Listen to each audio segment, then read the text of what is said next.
Hello दोस्तों, welcome to my YouTube channel. आज हम करेंगे चैप्टर 4 प्रश्नावली 4.1। तो दूसरे क्वेश्चन का फर्स्ट पार्ट हमें क्या दिया गया है कि एक आयताकार भूखंड का क्षेत्रफल 528 मीटर स्क्वायर दिया गया है और क्षेत्र की लंबाई चौड़ाई के दुगने से एक अधिक है। तो हमें भूखंड की लंबाई और चौड़ाई ज्ञात करनी है। भूखंड क्या होता है? भूखंड होता है भूमि का टुकड़ा जो आयताकार शेप में है, जिसकी आकृति आयताकार है। तो हम इसको देख लेते हैं कि हमें आयताकार भूखंड दिया गया है। तो ये हमारे पास, ये मान लो हमारे पास एक आयताकार भूखंड हो गया और हमें क्या दिया गया है कि जो इसकी लंबाई है चौड़ाई के दुगने से एक अधिक है। यदि हम इसकी चौड़ाई x मानते हैं तो इसकी लंबाई जो है इसके चौड़ाई के दुगने से एक अधिक हो जाएगी। तो ये इसकी लंबाई हो जाएगी और ये इसकी चौड़ाई हो जाएगी। ये हमारे पास आयताकार है, एक भूमि का टुकड़ा। तो हमें इसकी लंबाई और चौड़ाई ज्ञात करके बतानी है कि क्या होगी। तो हम देख लेते हैं। सबसे पहले हम मानेंगे कि माना आयताकार भूखंड की चौड़ाई, भूखंड की चौड़ाई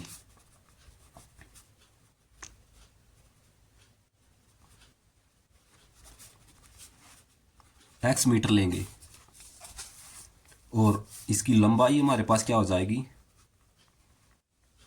और आयताकार भूखंड की लंबाई हमारे पास क्या हो जाएगी, चौड़ाई के दुगने से एक अधिक। ठीक है। और हमें क्या दिया गया है, आयताकार भूखंड का क्षेत्रफल। आयताकार भूखंड का क्षेत्रफल हमें क्या दिया गया है, भूखंड का क्षेत्रफल 528 मीटर स्क्वायर हमें दिया गया है। ठीक है।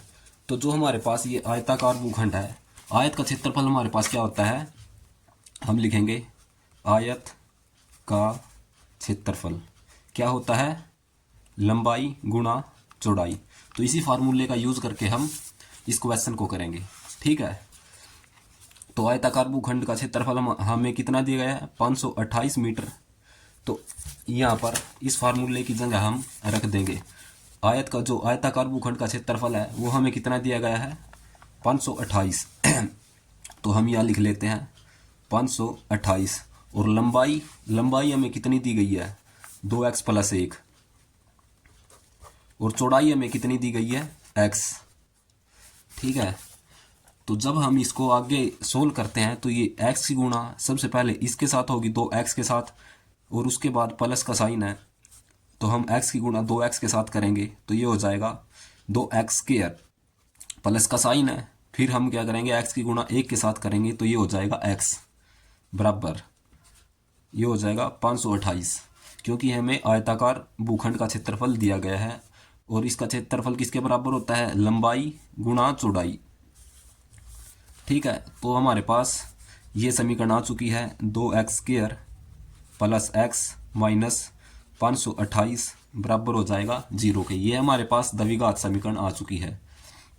उसके बाद जब हम इस द्विघात समीकरण को किस तरीके से सोल्व करते हैं, तो हम क्या करते हैं, जो a होता है, जो द्विघात समीकरण किस तरीके की, इसका मानक रूप हम देखते हैं इस तरीके का होता है, ax square plus bx plus c बराबर 0। ये हमारे पास क्या होती है, द्विघात समीकरण। तो पहला स्टेप हमारे पास क्या होता है, हम a की और c की गुणा करते हैं। a की और c की जब हम गुणा करते हैं तो ये कितना बन जाएगा, ये बन जाएगा 528 की गुणा 2 के साथ करेंगे तो ये हमारे पास 1056 बन जाएगा। ठीक है। अब हम इस 1056 को इस तरीके से तोड़ेंगे, 1056 को हम इस तरीके से तोड़ेंगे कि कितना बन जाए, जो b होता है b के बराबर आ जाए। ठीक है। b की वैल्यू हमारे पास कितनी है, 1 है। तो हम इसको इस तरीके से तोड़ते हैं तो इसके टुकड़े हो जाएंगे हमारे पास 33 और 32। यदि हम 33 की गुणा 32 के साथ करते हैं तो हमारे पास कितना बन जाएगा, 1056 बन जाएगा। 33 की गुणा 32 के साथ, 2 तिये 6 और 2 तिये 6, 3 तिये 9 और 3 तिये 9, 6, 15 का 5 हासिल 1, 9 और 1 10। तो ये 32 और 33 इसके टुकड़े हो जाएंगे। तो हम बी के स्थान पर ये वैल्यू रखेंगे, क्योंकि हम जो है एक्स को इस तरीके से लिखते हैं कि जोड़ या घटा करने के बाद हमारे पास एक्स आ जाए, और यदि हम इन दोनों की गुणा करें तो हमारे पास 1056 आ जाए। ठीक है, तो साथ में एक्स है तो हम इसके साथ में, दोनों के साथ में एक्स चिपका देंगे, और हमें प्लस का एक्स लेकर के आना है, तो इसको हम प्लस का मानेंगे और इसको माइनस का मानेंगे, क्योंकि प्लस 33 और माइनस 32 हमारे पास कितना हो जाएगा, 1 हो जाएगा, और साथ में एक्स है तो हम दोनों के साथ में एक्स लगा देंगे। ठीक है, ये एक्स है साथ में, इसलिए हम दोनों के साथ में एक्स लगा देंगे। तो अब हम एक्स के स्थान पर ये दोनों वैल्यू रखेंगे, तो हमारे पास क्या आ गया, 2x² प्लस, आगे पीछे करके हम इनको अपनी मर्जी से लिख सकते हैं, चाहे 33x को आगे लिख लो या फिर -32x को, कोई फर्क नहीं पड़ेगा।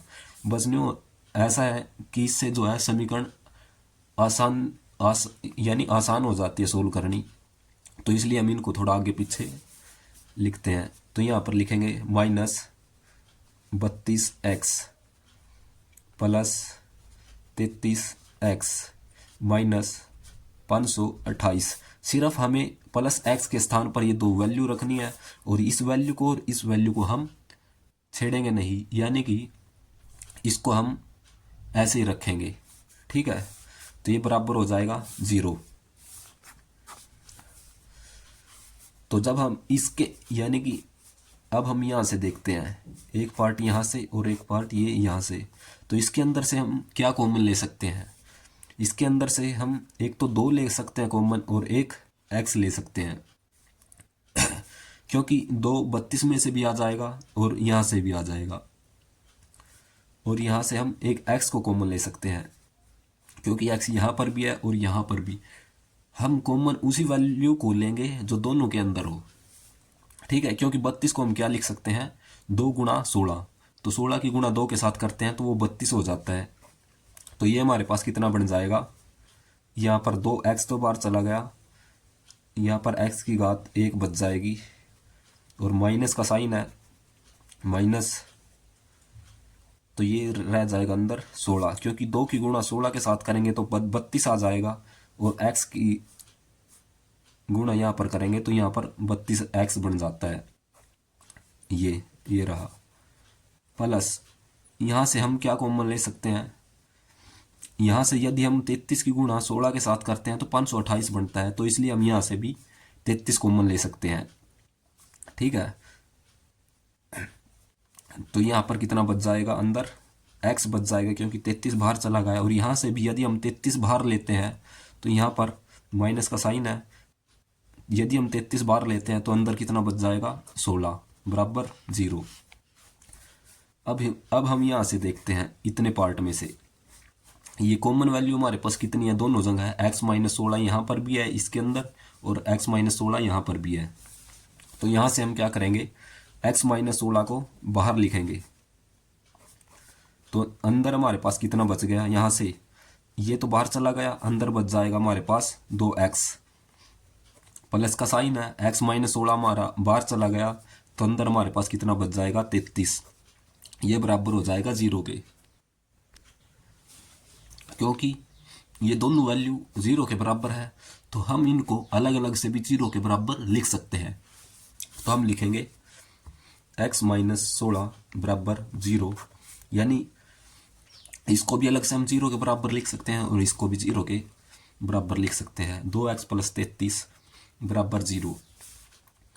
जब हम 16 को दूसरी तरफ लेकर के जाएंगे तो x की वैल्यू हमारे पास एक तो 16 आ चुकी है, और x की वैल्यू यहाँ से हमारे पास ये 33 दूसरी तरफ जाएगा, तो ये माइनस का 33 और बटे में ये 2 आ जाएगा, तो x की वैल्यू ये आ जाएगी। तो हम जो माइनस वाली वैल्यू है उसको नहीं लेंगे, क्योंकि एरिया जो होता है कभी माइनस में नहीं आता है, वो हमेशा प्लस में आएगा, तो इस वजह से हम सिर्फ प्लस वाली वैल्यू ही लेंगे। तो हमारे पास जो चौड़ाई है, जो हमने भूखंड की चौड़ाई मानी थी x, तो वो हमारे पास कितनी आ गई, तो हम लिखेंगे अतः भूखंड की चौड़ाई 16 मीटर है और लंबाई हमारे पास कितनी हो जाएगी, जब हम यहाँ x के स्थान पर 16 रखेंगे तो 16 दूनी 32 प्लस 1 33 हो जाएगा, तो ये हो जाएगा 33 मीटर। तो ये हो जाएगी लंबाई और चौड़ाई। तो दूसरे क्वेश्चन के दूसरे पार्ट में हमें क्या दिया गया है कि दो क्रमागत धनात्मक पूर्णांकों का गुणनफल 360 है, तो हमें पूर्णांकों को ज्ञात करना है। तो सबसे पहले हम देख लेते हैं कि धनात्मक पूर्णांक होती कौन सी है। तो धनात्मक पूर्णांक हो जाएगी हमारे पास और क्रमागत। क्रमागत का मतलब है जो संख्या क्रम में आती है, क्रम में जैसे 1 के बाद 2, 2 के बाद 3, 3 के बाद 4, 1 2 3 4 5, ये हमारे पास क्या हो जाएगी, क्रमागत है, क्योंकि ये क्रम में चल रही है। जैसे और जैसे देख लो, ये हमारे पास क्या हो जाएगी, क्रमागत हो जाएगी। और जैसे हम ये 6 8 10 ये ऐसे ऐसे, ये हमारे पास क्या हो जाएगी, क्रमागत हो जाएगी संख्याएं। या फिर 3 6 9, ये ऐसे ऐसे क्रम में चल रही है, इसलिए हम इनको क्या मानते हैं, क्रमागत संख्याएं मानती है। और इसमें धनात्मक पूर्णांक संख्याएं कौन सी हो जाएगी, देखो पूर्णांक संख्याएं हमारे पास कौन सी होती है, पूर्णांक संख्याएं, पूर्णांक संख्याएं होती है हमारे पास ऐसे -3 -2 -1 0 1 2 3, बहुत सारी होती है हमारे पास ये क्रमागत ये पूर्णांक संख्याएं। लेकिन धनात्मक कौन सी होती है, यानी कि प्लस वाली संख्या को हम क्या बोलते हैं, धनात्मक संख्याएं। 1 से लेकर के हमारे पास जितनी भी आगे संख्याएं हो जाएगी, ये संख्याएं हो जाएगी धनात्मक, धनात्मक पूर्णांक हो जाएगी। ठीक है। तो हमें दूसरे पार्ट में हमें क्या दिया गया है कि दो क्रमागत धनात्मक, सबसे पहले हम मान लेते हैं दो क्रमागत धनात्मक पूर्णांकों का गुणनफल 360 है। तो हम माना पहला जो पूर्णांक होगा वो भी धनात्मक है, माना पहला धनात्मक लिखेंगे, यहाँ पर धनात्मक लिखेंगे, धनात्मक पूर्णांक, उसको हम x मान लेते हैं। और दूसरा धनात्मक पूर्णांक हमारे पास क्या हो जाएगा, x + 1। यदि हम x के स्थान पर 1 रखते हैं तो यहाँ पर वैल्यू आएगी 1 और यहाँ पर कितना आ जाएगा 2, ये क्या हो जाएगी, क्रम में हो जाएगी संख्या, इसलिए हम इनको ऐसा मान रहे हैं। तो हमें इनका गुणनफल दिया गया है 306। गुणनफल का मतलब इन दोनों की गुण हमें कितनी दी गई है, 306 के बराबर दी गई है। तो हम इसको आगे सोल्व करके देखते हैं। x की गुणा यदि हम x के साथ करेंगे तो x² बन जाएगा, प्लस ये प्लस का साइन है, और x की गुणा 1 के साथ करेंगे तो ये हो जाएगा x, और जब हम और ये हो जाएगा 306। अब हम 306 को इस साइड लेकर के आएंगे, 306 बराबर 0 हो जाएगा। ठीक है। तो ये हमारे पास द्विघात बहुपद बन चुकी है, न द्विघात समीकरण बन चुकी है, क्योंकि बहुपद और समीकरण में फर्क क्या होता है, ये ax² plus bx plus c, ये हमारे पास क्या होती है, द्विघात बहुपद होती है। यदि हम इसके आगे 0 लगा देते हैं, यानी कि बराबर 0 लिख देते हैं, तो ये क्या बन जाती है, द्विघात समीकरण। तो ये द्विघात समीकरण बन चुकी है। तो जैसे अब हम इसको आगे सोल्व करते हैं, तो यहाँ पर कितना है, x² का गुणांक हमारे पास 1 है। 1 की गुणा यदि हम 306 के साथ करते हैं तो कितना आ रहा है, 306 आ रहा है। ठीक है। अब हम इस 306 को इस तरीके से तोड़ेंगे कि x का जो गुणांक है b यानी कि 1, इसको तोड़ने के बाद वो कितना बन जाए, यानी इसको जैसे हम तोड़ेंगे, इसको तोड़ने के बाद हमारे 2 भागों में तोड़ने के बाद तो इसके टुकड़े क्या हो जाएंगे, 306 यदि हम 18 और 17 लेते हैं, 18 और 17, 56, 5 7 1 7 और 5 12 8।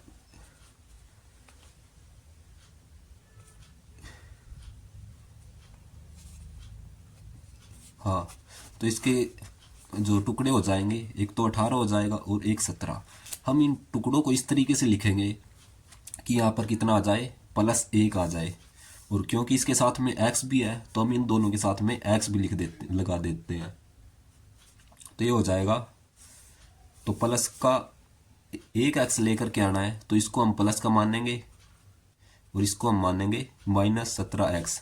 तो ये एक टुकड़ा हमारे पास ये हो गया और दूसरा टुकड़ा हमारे पास ये, यानी कि x के स्थान पर हम क्या लिखेंगे, +18x और -17x। तो हो जाएगा x² + 18x - 17x, यानी x के स्थान पर हम x को हम इस तरीके से लिख सकते हैं। यदि हम इनको जोड़ते हैं घटाते हैं तो ये +x ही आ जाता है और -306, इसको हम ऐसा ही रखेंगे। तो अब हमारे पास ये देखो दो पार्टियाँ ये बन चुके हैं। यहाँ से हम कॉमन वैल्यू लेंगे, ठीक है। तो यहाँ से कॉमन वैल्यू हमारे पास क्या आ रही है, x आ रही है, क्योंकि यहाँ पर x की घात 2 है। तो एक x हमने बाहर ले लिया तो अंदर हमारे पास क्या बच जाएगा, x बच जाएगा, प्लस x बाहर चला गया तो अंदर कितना बच जाएगा, 18। और यहाँ से हम माइनस को कॉमन लेंगे, माइनस को कॉमन लेंगे और हम यहाँ से और क्या कॉमन ले सकते हैं, 17। यदि हम 17 की और 18 की गुणा करते हैं तो 306 आता है। हमने यहाँ पर देखा था ये इसके दो टुकड़े बनने थे, 18 और 17। तो हम यहाँ से 17 कॉमन ले सकते हैं और एक माइनस को कॉमन लेंगे, क्योंकि ये देखो इस तरीके का बनना चाहिए अंदर, तो इसलिए हम यहाँ से माइनस कॉमन ले रहे हैं। तो अंदर बच जाएगा हमारे पास +x और ये +18। यदि हम इसकी गुणा -17 की गुणा अंदर करते हैं तो ये दोबारा ही ऐसा ही बन जाएगा। -17 की गुणा x के साथ करेंगे तो -17x बनेगा, और यदि हम -17 की गुणा +18 के साथ करते हैं तो -306, यानी कि दोबारा ये ऐसा ही बन जाएगा। अब हम इस यहाँ से और यहाँ से क्या चीज़ कॉमन ले सकते हैं, यहाँ से हम कॉमन ले सकते हैं x + 18। यहाँ से हमने x + 18 कॉमन लिया तो हमारे पास कितना बचेगा, x ये, और यहाँ से x + 18 बाहर कॉमन चला गया है, अंदर कितना बचेगा, -17 बराबर 0।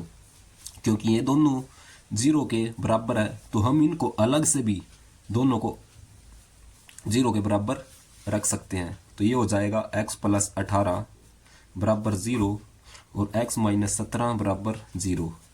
तो x की वैल्यू एक -18 और x की वैल्यू एक आ जाएगी दूसरी तरफ जाके 17।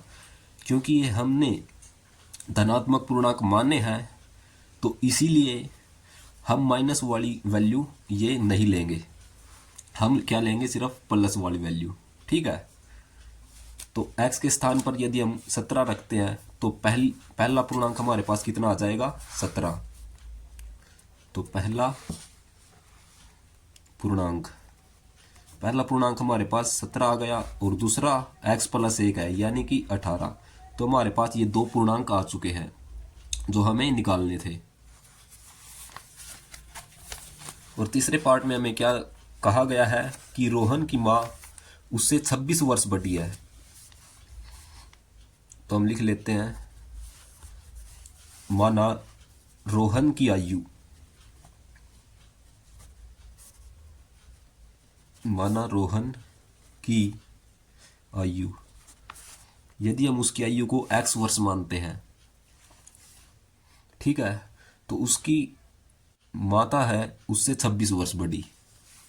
तो उसकी माँ की आयु यानी कि रोहन की माँ की आयु की माँ की आयु क्या हो जाएगी, x + 26, ठीक है। क्योंकि वो 26 वर्ष बड़ी है इसलिए हम क्या कर देंगे, जोड़ देंगे इसके अंदर।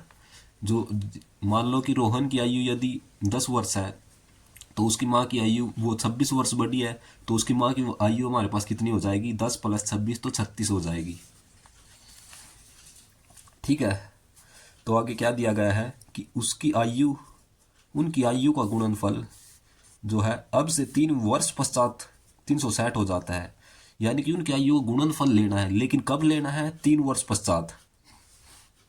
तो हम मान लेते हैं 3 वर्ष पश्चात। क्या कंडीशन बनती है हमारे पास 3 वर्ष पश्चात? रोहन की आयु, रोहन की आयु क्या हो जाती है 3 वर्ष पश्चात? x+3। पश्चात की बात कर रहा है तो हम क्या करेंगे? जोड़ेंगे।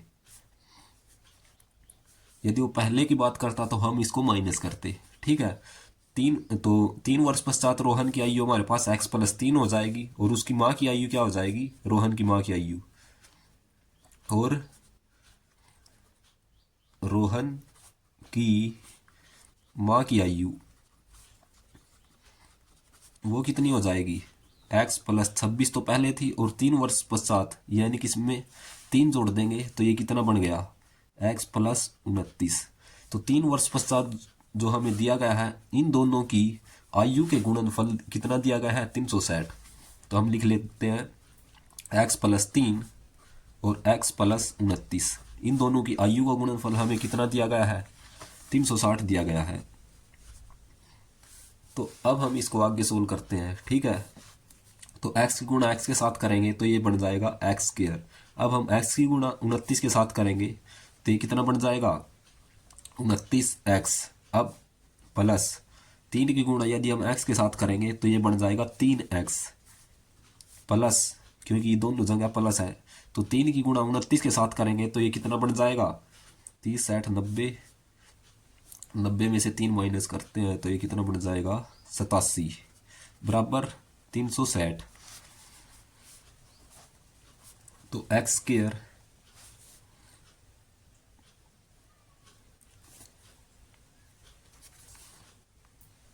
प्लस ये बन जाएगा 29 और 3 32x, ये प्लस 87 है, और माइनस के इधर आ जाएगा ये 360। ये प्लस का 360 था तो इधर आके माइनस का 360 हो जाएगा। तो 360 में से यदि हम -87 करते हैं तो कितना हो जाएगा? 10 में 7 गए 3, और ये 5, 15, 15 में से 8 गए 7, और ये 2 बच जाएगा, क्योंकि माइनस बड़ा है, माइनस वाली संख्या वैल्यू बड़ी है, तो हम यहाँ पर माइनस का साइन लगा देते हैं। तो -360 प्लस 87, तो माइनस की 273 हो जाएगा। तो x का स्क्वायर प्लस 32x माइनस 273 बराबर हो जाएगा 0 के। तो हमारे पास ये द्विघात समीकरण आ चुकी है। ठीक है, तो अब हम इसको आगे सोल्व करते हैं। तो क्या क्या वैल्यू आ सकती है कि यदि हम इनकी जोड़ या घटा करने के बाद तो +32 बनना चाहिए, और गुणा करने के बाद कितना बनना चाहिए? 273। तो ऐसी कौन सी संख्या ये हो सकती है? यदि हम 39 की गुणा 7 के साथ करते हैं तो ये कितना बन जाएगा? 273। ठीक है, तो हम लिखेंगे x का स्क्वायर प्लस, हमें प्लस का 32 चाहिए तो इसलिए हम इसको क्या लेंगे? माइनस। ठीक है, और साथ में x है तो हम दोनों के साथ में x लगा देंगे। यदि हम अब इन दोनों को जोड़ते हैं तो ये प्लस का 32 बन जाएगा, तो हम प्लस 32x के स्थान पर क्या रख सकते हैं? Plus 39x minus 7x minus 273 बराबर 0। तो ये हमारे पास, इसके अंदर से हम क्या कॉमन ले सकते हैं? x ले सकते हैं कॉमन, तो अंदर कितना बच जाएगा? x बचेगा, और x यहाँ से बाहर चला गया तो 39। यहाँ से हम दोनों जगह से माइनस कॉमन ले सकते हैं और 7 कॉमन ले सकते हैं, तो अंदर कितना बचेगा? प्लस का 39 बराबर 0। तो यहाँ से हम क्या कॉमन ले सकते हैं? दोनों जगह से x प्लस 39। तो अंदर हमारे पास एक तो x बच गया और एक माइनस के साथ बच गया बराबर 0। क्योंकि ये दोनों 0 के बराबर है तो हम इनको अलग से भी 0 के बराबर रख सकते हैं। तो x माइनस 7 बराबर 0। तो x की वैल्यू हमारे पास एक तो -39 आ गई, और x की वैल्यू एक आ गई 7। तो जो भी हमारे पास वैल्यू प्लस में है तो हम प्लस वाली वैल्यू लेंगे। ठीक है, माइनस वाली वैल्यू हम नहीं लेंगे, क्योंकि आयु जो होती है वो हमेशा प्लस में होगी, माइनस में कभी नहीं होगी। तो रोहन की आयु हमारे पास कितनी आ जाएगी, 7। और जब हम एक्स का मान यहाँ पर 7 रखेंगे तो ये कितना बन जाएगा, 33। तो क्या आ जाएगा, रोहन की आयु 7 वर्ष है और उसकी माँ की आयु और उसकी माँ की आयु 33 वर्ष है। तो ये हो जाएगा।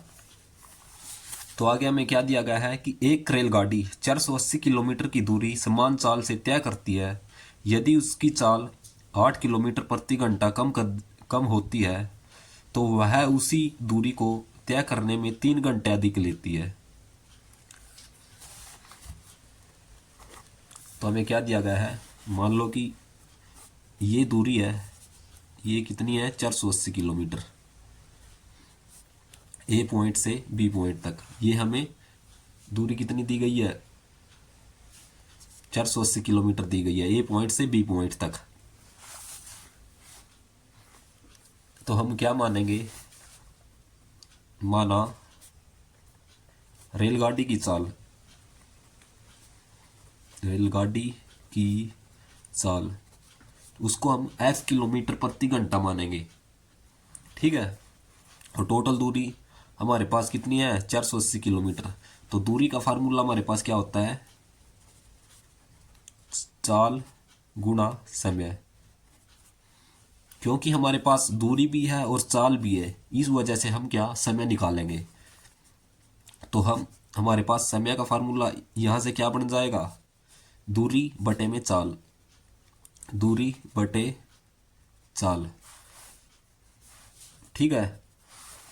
तो आगे हमें क्या दिया गया है, और यहाँ पर हमें कुल दूरी दी गई है। कुल दूरी कितनी है, कुल दूरी 480 किलोमीटर, ठीक है। तो समय हमारे पास, ये हमारे पास समय कितना निकल के आएगा, इसको हम T1 मान लेते हैं। तो कुल दूरी 480 किलोमीटर है और चाल हमारे पास x किलोमीटर प्रति घंटा है, ठीक है। उसके बाद ये क्या कहता है, यदि इसकी चाल 8 किलोमीटर प्रति घंटा कम होती है तो हम इसकी चाल को, इसको हम टाइम 2 मान लेंगे। दूरी इतनी है 480 किलोमीटर और चाल इसकी कितनी है, पहले x किलोमीटर प्रति घंटा थी, अब 8 किलोमीटर प्रति घंटा कम हो गई है। तो इस वजह से हम क्या लिखेंगे, x माइनस 8।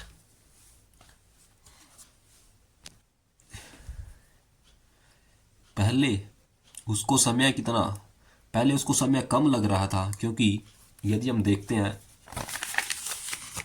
यदि हम x का मान वैसे मान के बता रहा हूं मैं, यदि दूरी 480 है और उसको, उसकी चाल यदि 10 किलोमीटर प्रति घंटा है तो तब उसको समय कितना लगेगा, 48 घंटे लगेंगे, ठीक है। और जब हम उसमें से 8 कम कर देते हैं तो 480, 10 में से 8 कम करेंगे तो ये 2 बच जाएगा। जब हम इसको काटेंगे तो ये 2 दूनी 4, 2 चौके 8, 0, यानी कि इतने घंटे लगेंगे। यानी कि इसी वजह से हम क्या करेंगे, यहाँ से यानी T2 में से माइनस T1 करेंगे, यानी कि जो समय दूसरा दिया गया है इसमें से इसको माइनस करेंगे, क्योंकि बड़ी वैल्यू हमारे पास कौन सी है, ये है 240 है, ठीक है।